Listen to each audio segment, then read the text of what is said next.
The Sheep Counting Dream, written and illustrated by Raffi.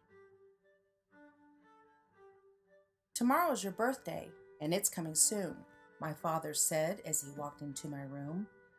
Now go right to bed, you'll need all your rest. So when you wake up, you'll be at your best. But all I could think of were presents and cake. Tomorrow's so far, how long will it take?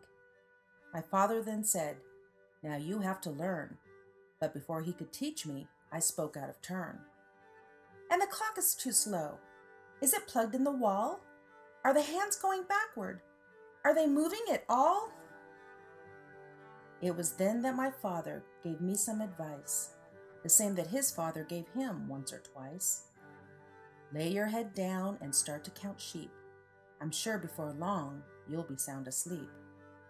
With that he then kissed me and wished me good night, tucked me in snugly and turned out the light. The night seemed to go on and on with no slumber. That's when I began to count sheep by their number. 1, I began as it leapt overhead. Then 2 followed suit, lying over the bed. Now 3 and 4 were quite strange to me, for both of them shared just one body, you see. 5 was quite different, unlike all the others. She wore a red dress that resembled my mother's. 6 was playing a wooden bassoon. 7 flew by in a hot air balloon. I then felt a rumble that rattled my bed. 8 was a rocket sheep who flew overhead. The next one swung over my bed from a vine, crashed into my dresser, and called out, I'm 9. 10 slept soundly on a hippo named Bessie. 11 was a painter whose art was quite messy. 12 danced by, singing out in soprano. 13 kept time while he played Dad's piano. 14 and 15 just came back from a trip. 16 was the captain of a small pirate ship. I won't get much sleep if these sheep don't stop soon. I don't think I can fit many more in this room. 17 ate ice cream. 18 was too full. 19 was embarrassed. He'd forgotten his wool. 20 juggled rabbits. 21 was a clown. 22 was a sheep from a tough part of town.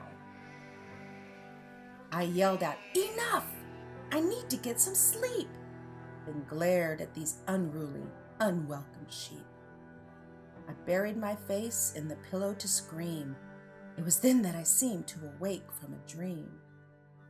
The sheep were all gone. No sound could be heard. No hopping or bouncing or outfits absurd.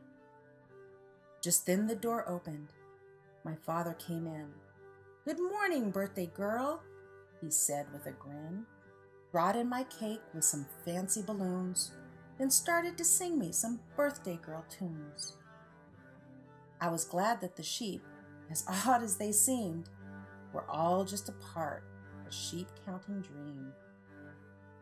But then Father paused with an odd look in his eye, the one he would use when I told him a lie. I have just one question before we resume. Just how did my piano get into your room?